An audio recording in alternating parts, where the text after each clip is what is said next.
ఛానల్లోకి స్వాగతం. సింహరాశి వారు బాకీ పడ్డ పూజ ఉంది, అందుకే లైఫ్ సెటిల్ అవ్వట్లేదు.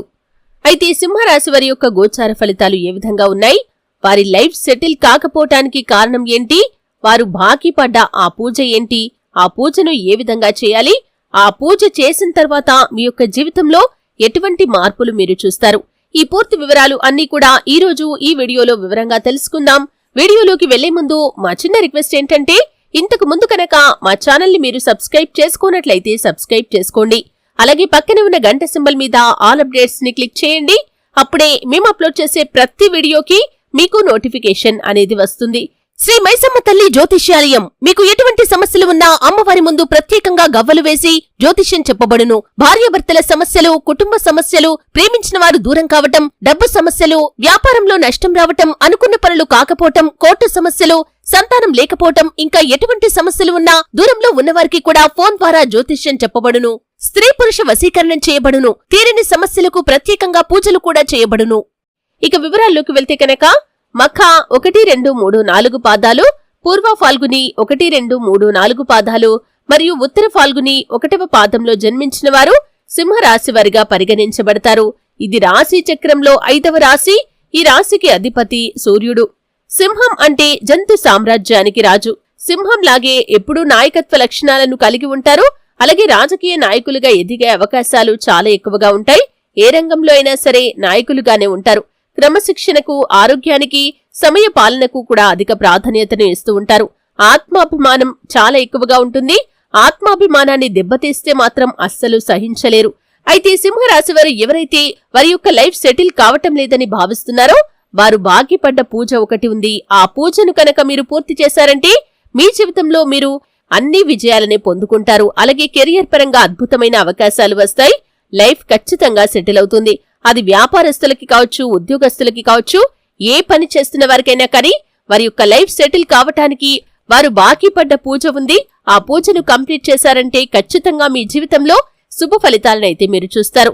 అయితే ముఖ్యంగా సింహరాశి వారు చేయవలసినటువంటి ఆ పూజ గురించి తెలుసుకునే ముందు వారు జన్మించిన నక్షత్రాలను బట్టి వారు కొన్ని పరిహారాలు కూడా చేయాల్సి ఉంటుంది. కొన్ని పూజా విధానాలు కూడా పాటించాల్సి ఉంటుంది. ఈ విధంగా వారు పాటిస్తేనే వారి జీవితంలో సకల శుభాలు వారు పొందుకుంటారు. ముఖ్యంగా మఖ నక్షత్రంలో జన్మించిన సింహరాశి వ్యక్తులు వారి రాశికి అధిపతి అయిన సూర్యగ్రహానికి పరిహారాలు చేయటంతో పాటు వారి కష్టాలు తొలగించుకోవటానికి, అనేక రంగాల్లో మంచి ఫలితాలు సాధించటానికి మఖ జన్మ నక్షత్రానికి అధిపతి అయిన కేతు గ్రహానికి కూడా తప్పకుండా పరిహారాలు పాటించాలి.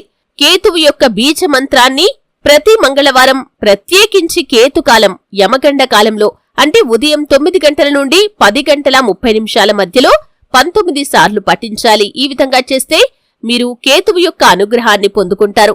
మంగళవారాల్లో కేతుకాలం అంటే ఉదయం 9 గంటల నుండి 10 గంటల 30 నిమిషాల మధ్య వినాయకుడి ఆలయాలను, పుణ్యక్షేత్రాలను దర్శించాలి. ఆలయంలో కొబ్బరికాయ, అరటిపండ్లు, పూలు, అగరబత్తి, కర్పూరం వంటివి సమర్పించి కేతువు యొక్క అనుగ్రహం కోసం మరియు అనుకూలత కోసం ప్రార్థించాలి. అలాగే పూర్వ ఫాల్గుని నక్షత్రంలో జన్మించిన సింహరాశి వ్యక్తులు వారి రాశికి అధిపతి అయిన సూర్యగ్రహానికి పరిహారాలు చేయటంతో పాటు పూర్వ ఫాల్గుని జన్మ నక్షత్రానికి అధిపతి అయిన శుక్రగ్రహానికి కూడా క్రమం తప్పకుండా పరిహారాలు ఆచరించాలి. శుక్రుడి యొక్క బీజ మంత్రాన్ని ప్రతిరోజు లేదా తప్పకుండా ప్రతి శుక్రవారం 16 సార్లు పఠించండి. ఈ విధంగా చేస్తే సకల శుభాలు మీకు కలుగుతాయి. అలాగే ఎప్పుడూ కూడా మీరు స్త్రీలను గౌరవించాలి. అలాగే వివాహం కాని అమ్మాయిలకు, అలాగే ఈ నక్షత్రంలో జన్మించిన వారు తేనెను దానం చేయాలి. ప్రధానంగా శుక్రవారం నాడు తేనె దానం చేయటం వల్ల వీరికి శుభం కలుగుతుంది. అలాగే ఉత్తర ఫాల్గుని నక్షత్రంలో జన్మించిన సింహరాశి వ్యక్తులు వారి రాశికి అధిపతి అయిన సూర్యగ్రహానికి పరిహారాలు చేయటంతో పాటు ఉత్తర ఫాల్గుని జన్మ నక్షత్రానికి అధిపతి అయిన సూర్యగ్రహానికి కూడా క్రమం తప్పకుండా పరిహారాలు ఆచరించాలి. సూర్య బీజ మంత్రాన్ని ప్రతిరోజు లేదా తప్పకుండా ప్రతి ఆదివారం 7 సార్లు పఠించాలి. సూర్యుడి యొక్క అనుగ్రహం కోసం శివాలయాలను, శివుడి పుణ్యక్షేత్రాలను ఆదివారాలు దర్శించండి. కొబ్బరికాయలు, అరటిపండ్లు, పూలు, అగరబత్తీలు, కర్పూరం మొదలైన వాటిని దేవాలయంలో సమర్పించి సూర్యగ్రహ అనుగ్రహం కోసం ప్రార్థించండి. అలాగే సూర్యుడి యొక్క అనుగ్రహం కోసం ఆదివారం రోజు సూర్యోదయం తర్వాత మీ ఇంటి డాబాపై గోధుమలు, బెల్లం, నెయ్యితో చేసిన పాయసాన్ని సూర్యుడికి నివేదించి ఆదిత్య హృదయ స్తోత్రం చదువుతూ ప్రత్యక్షంగా సూర్యుణ్ణి పూజించండి. సూర్యకిరణాలతో ఉత్తేజితమైన ప్రసాదాన్ని కుటుంబ సభ్యులు అందరూ కూడా స్వీకరించండి. ఆదివారం ఆర్ద్రా నక్షత్రం ఉన్న రోజు ఈ విధంగా చేస్తే సకల శుభాలు కలుగుతాయి. మీ జీవితంలో మీరు అనేక విజయాలను కూడా పొందుకుంటారు. ఇక సింహరాశివారు బాకీ పడ్డ పూజ విషయానికి వస్తే కనుక ఏ నక్షత్రంలో జన్మించిన వారైనా సరే సింహరాశి వ్యక్తులు ఈ పూజ ఖచ్చితంగా చేయాలి. ఈ పూజ ఏమిటంటే కనుక రుద్రాభిషేకం. రుద్రుడు శివుడి యొక్క ఉగ్ర అవతారం. రుద్రుడు 27 జన్మ నక్షత్రాల్లో 6వ జన్మ నక్షత్రమైన ఆర్ద్రా నక్షత్రానికి అధిష్టాన దైవం.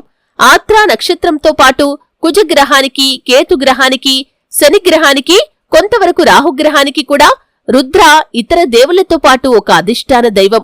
మీరు శివుడి అవతారమైన రుద్రుడికి ప్రతి సంవత్సరంలో ఒకసారి శ్రావణ మాసం ఆర్ద్రా నక్షత్రం ఉన్న రోజు, లేదా కార్తీక మాసం ఆర్ద్రా నక్షత్రం ఉన్న రోజు, లేదా మాఘమాసం ఆర్ద్రా నక్షత్రం ఉన్న రోజు, లేదా ఏ నెలలో అయినా సరే ఆర్ద్రా నక్షత్రం ఉన్న రోజు రుద్రాభిషేకం, మహన్యాసపూర్వక రుద్రాభిషేకం లేదా రుద్రపూజను నిత్య పూజలు జరిగే శివాలయంలో వేద పండితులైన అర్చక స్వాముల ద్వారా చేయించండి. రుద్రపూజలో మొత్తం 5 భాగాలు ఉంటాయి. మొదటిది గణేశుణ్ణి ఆవాహన చేయటం, రెండవది అంగన్యాసం చేయటం, మూడవది పంచామృతాలు మరియు ఇతర పదార్థాలతో శివలింగానికి అభిషేకం చేయటం, నాల్గవది యజుర్వేదం నుండి రుద్ర నమకం మరియు 5వది యజుర్వేదం నుండి రుద్ర చమకం పారాయణ చేయటం. రుద్రపూజ చివరకు పురుష సూక్తం లేదా దుర్గా సూక్తం పఠించడం ద్వారా ముగుస్తుంది. రుద్రపూజ మరియు రుద్రాభిషేకం అనేక వైదిక గ్రంథాలచే అన్ని జాతక దోషాలను తొలగించటానికి, అన్ని కోరికలను సాధించటానికి మరియు అన్ని విధాలుగా శ్రేయస్సు పొందటానికి విశేష పూజలలో ఒకటిగా ప్రశంసించబడింది. ఆదికృత జ్యోతిష్య గ్రంథాలు రుద్రపూజను అనేక గ్రహదోషాలకు నివారణగా పదే పదే సూచించాయి. గురు పరంపరలోని అత్యున్నత స్థాయి గురువులు కూడా జాతకరీత్యా సంభవించే అనేక ఉపద్రవాలకు అత్యున్నత పరిహారంగా రుద్రాభిషేకాన్ని గట్టిగా సిఫార్సు చేస్తారు. కాబట్టి సంవత్సరానికి ఒకసారి తప్పకుండా రుద్రాభిషేకం, మహన్యాసపూర్వక రుద్రాభిషేకం లేదా రుద్రపూజను నిత్య పూజలు జరిగే శివాలయంలో వేద పండితులైన అర్చక స్వాముల ద్వారా చేయించండి. ఖచ్చితంగా మీ జీవితంలో మీరు శుభ ఫలితాలను చూస్తారు. అంతకుముందు మీరు కోల్పోయిన వాటిని అన్నింటినీ కూడా పొందుకుంటారు. దిగ్విజయంగా మీ పనులన్నీ కూడా పూర్తి చేస్తారు. మీ లైఫ్ సెటిల్ కావటానికి అనేక అవకాశాలు మీ ముందుకు వస్తాయి. కెరియర్ పరంగా అద్భుతమైన ఫలితాలను పొందుకుంటారు. విదేశాలకు వెళ్లాలి అనుకునే వారి యొక్క కోరిక నెరవేరుతుంది. వివాహం జరగని వారికి వివాహం జరుగుతుంది. అలాగే వృత్తి, ఉద్యోగం, వ్యాపారం తదితర అంశాల్లో ఊహించని అభివృద్ధిని మీరు చూస్తారు. ఆర్థిక సమస్యల నుండి ఖచ్చితంగా విముక్తి పొందుకుంటారు. అప్పులు తీసుకునే స్థాయి నుండి ఇచ్చే స్థాయిలోకి కూడా మీరు వెళ్తారు. అలాగే సింహరాశి వారు చేయవలసిన పని మరొకటి ఏమిటి అంటే కనుక ఖచ్చితంగా ప్రతిరోజు సూర్య భగవానుడికి నమస్కారం చేసి అర్ఘ్యం సమర్పించాలి. ఎందుకంటే సింహరాశికి అధిపతి సూర్య భగవానుడు కాబట్టి ప్రతిరోజు సూర్య భగవానుడికి అర్ఘ్యం సమర్పిస్తే కనుక ఖచ్చితంగా ఆ సూర్య భగవానుడి యొక్క ఆశీస్సులతో మీ జీవితంలో మీరు సక్సెస్ తో దూసుకుని వెళ్తారు. చూసారు కదండి సింహరాశి వారి యొక్క జీవితం ఏ విధంగా సాగిపోతుంది. వారు జన్మించిన నక్షత్రాన్ని బట్టి వారు చేయవలసినటువంటి పరిహారాలు ఏంటి, అలాగే సింహరాశి వారు ఏ నక్షత్రంలో జన్మించిన వారైనా సరే వారు బాకీ పడ్డ పూజ ఏంటి, ఆ పూజ ఏ విధంగా చేయాలి, ఆ పూజ చేయటం వల్ల వారి జీవితంలో ఎటువంటి శుభ ఫలితాలను వారు చూస్తారు. ఈ పూర్తి వివరాలు అన్ని కూడా తెలుసుకున్నారు. వీడియో నచ్చితే ఖచ్చితంగా లైక్ చేయండి. మరిన్ని మంచి వీడియోల కోసం ఇప్పుడే మా ఛానల్ ని సబ్స్క్రైబ్ చేసుకోండి.